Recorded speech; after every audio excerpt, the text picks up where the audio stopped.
Hoje, então, nós vamos trabalhar, continuando na análise de projetos de sistemas pelo método lugar das raízes, mais especificamente o compensador de atraso de fase. Tá? Os compensadores de atraso de fase, então, eles têm um polo, um zero e um polo reais. Tá? Sendo que o zero vai situar à esquerda do polo e esse à esquerda da origem. Ou seja, o, o polo é menor que zero, que é menor que B, tá? Sendo polo menos A, menos B, para que a gente possa ter essa condição, certo? Os compensadores para atrasos passos, ele pode ser implementado de várias maneiras. A primeira, então, que a gente vai estar utilizando, você pode localizar o zero do compensador de forma arbitrária, tá? E depois procurar a posição em que deve ficar o polo para que a condição angular do lugar das raízes seja satisfeita. Uma variante dessa possibilidade é posicionar o zero do compensador de forma a cancelar um dos polos do próprio sistema, enquanto o polo do próprio compensador é colocado de forma a se conseguir o atendimento das especificações desse sistema. Tá? Se a gente pegar um exemplo aqui para projetar um compensador de atraso de fase com realimentação unitária e a gente quer tornar ele 2 vezes mais lento, ou seja, quero aumentar a constante de tempo desse sistema em 2 vezes, tá? Mas sem alterar o instante de pico desse meu sistema. Então eu tenho uma G de S, 20, S mais 2, S mais 8, né? Se eu pegar desse sistema, então a constante de tempo dele é 1 sobre 5, tá? Dividido por 0,2. A constante de tempo vai ser, então, a parte real do polo dominante. Nesse caso, polo dominante só tem 2 polos, em menos 5 e mais 3,3166. Tá? O tempo de pico, então, vai ser π sobre ômega d. Ômega d é a frequência angular amortecida, é a parte imaginária do meu polo dominante. Então, eu tenho um tempo de pico de 0,94712. Tá? Para que o tempo de pico seja mantido, o valor de ômega d, então a parte imaginária do polo dominante, não deve ser alterado, ou seja, a gente não pode alterar isso. Para dobrar a constante de tempo, então eu tenho que dividir o meu alfa por 2. Então, os novos polos vão ser menos 5, menos 2,5, mais 3,317 e menos 2,5, menos 3,17. Tá? Para que a gente siga a regra, então, que o B tem que ser maior, o A tem que ser maior que o B e menor que o zero, o compensador, então, vamos colocar ele em menos 8. Com isso, a gente vai usar somente o polo menos 8 para calcular o polo do compensador. Tá? Então, se a gente pegar então, a defasagem de ângulo, deu 81,4, x 0,5, tá? Então o nosso polo do compensador vai ser em menos 3. Então, o desenho desse meu compensador vai ser Kc S mais 8 sobre S mais 3. Tá? Nesse caso, como a gente tem 2 polos, a gente pode pegar o polinômio característico, tá? Para chegar, então a gente consegue substituir o termo 20Kc por K. Tá? Fazendo dessa condição, a gente pode fazer, então, esse polo característico, certo? Colocar os dois polos característicos, colocar esse polo característico aqui em malha fechada e fazer um menos o outro para que a gente consiga encontrar o K. Então, tem essa condição aqui. O meu K vai ser, então, 11,25. Consequentemente, o meu Kc vai ser 11,25 dividido por 20. Então, 0,5625. Se a gente colocar, então, agora, multiplicar a função de transferência do controlador pela função de transferência da planta, tá? A gente tem, então, essa condição aqui em malha fechada, tá? E a gente vai ter as seguintes raízes do TS, uma em menos 8 e outra em menos 2,5, mais ou menos 3,17. Ou seja, a gente conseguiu atingir o objetivo que a gente gostaria. A gente pegar aqui, a gente pode ver em azul a planta sem compensador e em vermelho a planta com compensador. Podemos ver que já tem uma diferença aqui, justamente esse aumento na constante. Porém, o pico está no mesmo lugar, né? A gente consegue ter o pico na mesma posição, ok? Outra possibilidade, daí é uma possibilidade que se utiliza também no Maya, no Ogata, é a gente fazer a técnica para diminuir os erros estacionários, ou seja, se eu preciso diminuir os erros estacionários do meu sistema, tá? Sem afetar o componente transitório da resposta, ou seja, sem afetar como a resposta vai se comportar. Nessa opção, então, o polo deve ficar muito próximo da origem e o zero próximo do polo à esquerda, certo? A fim de não alterar muito a posição dos polos dominantes que caracterizam o comportamento em regime transitório do sistema.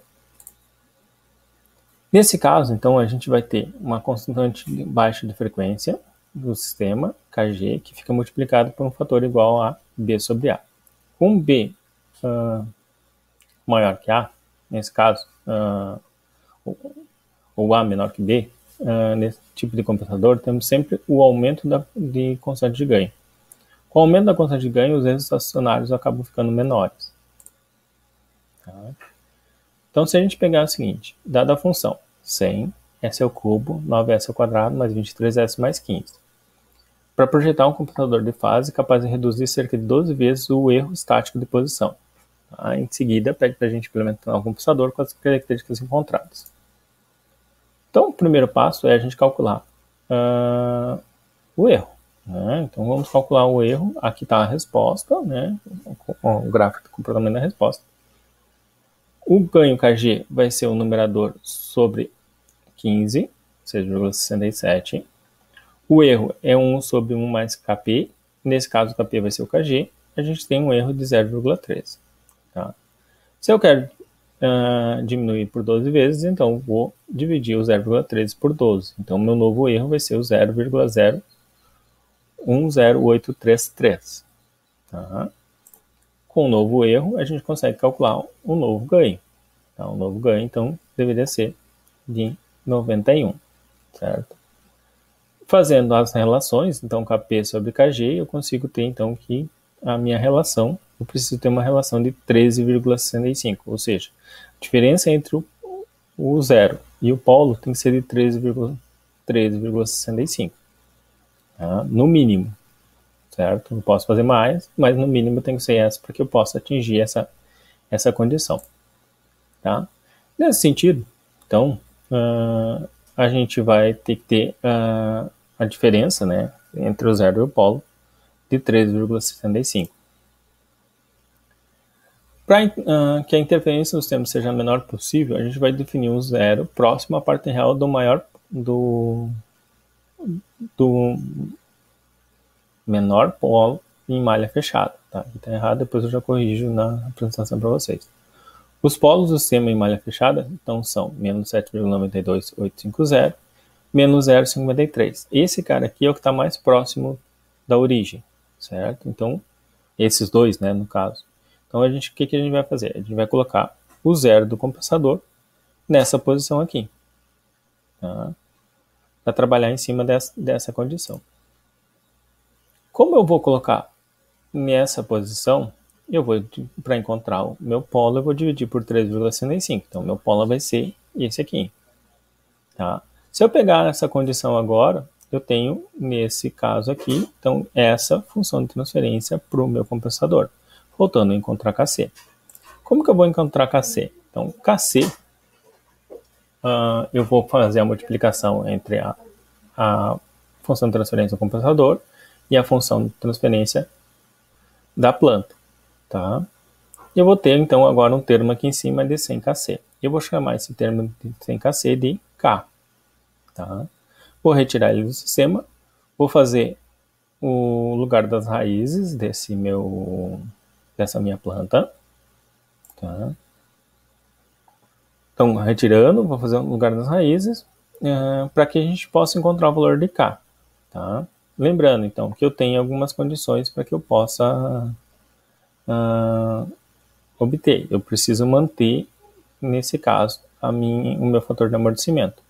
Então, como eu vou pegar o polo dominante, peguei o polo dominante, calculei a frequência, peguei a frequência natural amortecida, a frequência natural, que é a distância da origem até o polo dominante, 3,8085, então calculado, e calculei o meu fator de amortecimento. Meu fator de amortecimento, para esse caso, é 0,14069. Tá? Eu escolhi um ponto, então gerei o gráfico das raízes, botei o fator de amortecimento, escolhi o ponto é menos 0,48113 mais 3,3905 i. Tá? Calculando então a distância para cada um dos polos, eu tenho 4 polos, né? Na minha planta compensada, tenho 0, que foi determinado, então eu tenho um ganho de 82,523. Calculando KC, encontrei o KC. Então, eu tenho a minha função de transferência aqui agora. Fiz, então, a função de transferência, em malha fechada, e fiz aqui um comparativo entre as duas. Já a gente pode ver que o erro estacionário de posição já foi corrigido aqui. E que, praticamente, eu tenho a mesma coisa aqui. Então, eu tenho o mesmo fator de amortecimento, porque o pico subiu aqui e subiu também aqui. Então, eu tenho uma mudança, uma pequena mudança na minha frequência natural amortecida, tá? que foi alterada aqui. Porém, permanece a mesma, eu consigo o mesmo pico, certo? A escolha da abordagem, de qual abordagem a gente vai fazer no compensador de atraso de fase, ela vai depender do sistema. Tá? Se a escolha é deixar o sistema mais lento, a gente pega a primeira abordagem. Se a gente quer melhorar o erro em regime permanente, a gente pega a segunda. Tá? Mas é importante o seguinte, a gente fazer a análise, ver como é que ficou a resposta do sistema. Se essa resposta não ficou de acordo, a gente pode fazer alguns ajustes no zero, porque justamente ele é arbitrário. Certo? Então, no zero e no polo do meu sistema, porque ele vai ser arbitrário, então eu tenho que chegar em algo que seja compatível com aquilo que eu gostaria. Então, não adianta eu colocar eu vou colocar um zero muito próximo da origem. Então, o que acontece? Se eu botar um zero muito próximo da origem, a minha oscilação nesse sistema ela vai ficar muito grande. Então, não me interessa. Então, eu também tenho que fazer essa jogada. Por isso que, quando a gente coloca num zero que já existe no meu sistema, eu tenho a possibilidade de erro que se torna menor. Tá? Mas a gente tem que cuidar disso. Quando eu estou trabalhando com erros, se é o compensador, eu pego o polo, o menor polo, a menor parte real do meu sistema próximo da origem, tá? Se for erro de posição. Se for erro de velocidade, eu divido isso por 10. Se for erro de aceleração, eu divido por 100. Tá? E daí faço os ajustes e observo como é que ele vai se comportar. Okay? Então, as nossas referências, o Paulo Maia, o Bogata. Muito obrigado.